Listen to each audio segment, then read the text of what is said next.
We are looking at the Gospel of Matthew. In this next unit, we are going to be looking at Matthew chapter 20 and verses 29 to 31. I will be reading out of the New King James Bible.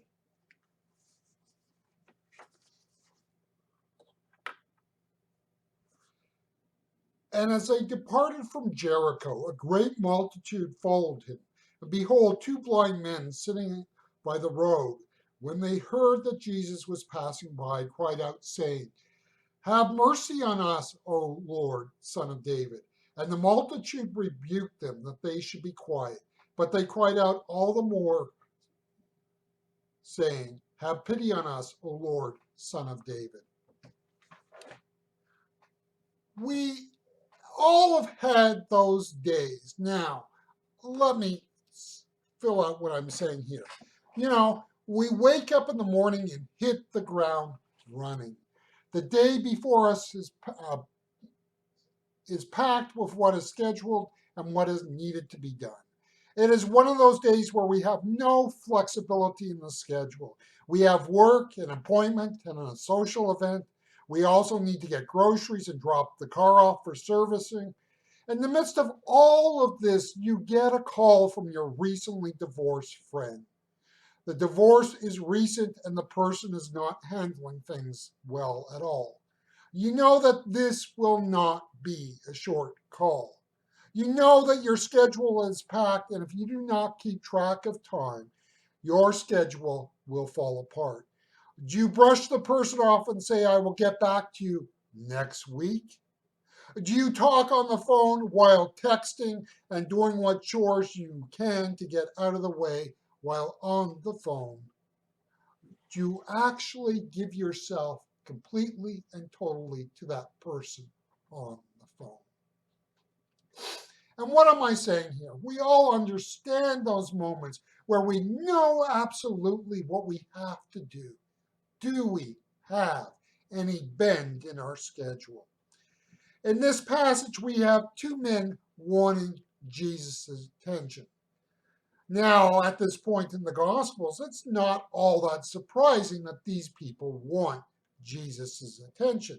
The problem is that there is a set crowd gathered around Jesus.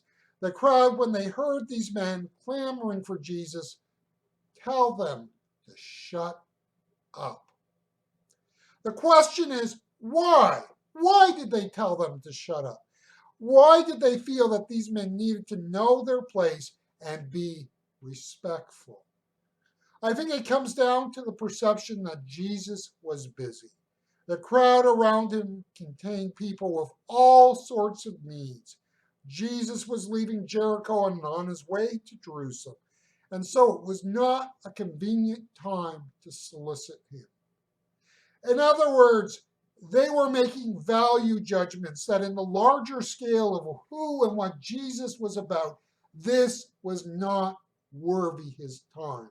They were only beggars and not people worth investing in. So Jesus had a schedule. That schedule needed to be kept, and there was no time for people like this. Now, look at Christian ministry today.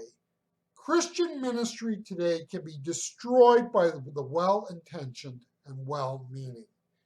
The church in North America has been inundated with a model of the church that has been influenced by the business community. And that model, time and resources have to be managed. The problem, of course, is that when people are going through our crisis, our well-defined schedules do not fit their crisis. Jesus made time in the midst of his busyness for people.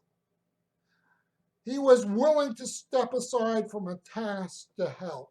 Now, from a modern perspective, this is almost a miraculous event of the first order. Because if you've ever worked with some of those people who have their schedule and have their sense of what they're doing, you understand that these people have no give in their schedule. Jesus did not get caught up with the idea that he was too important to step aside to help those who are marginalized and weak.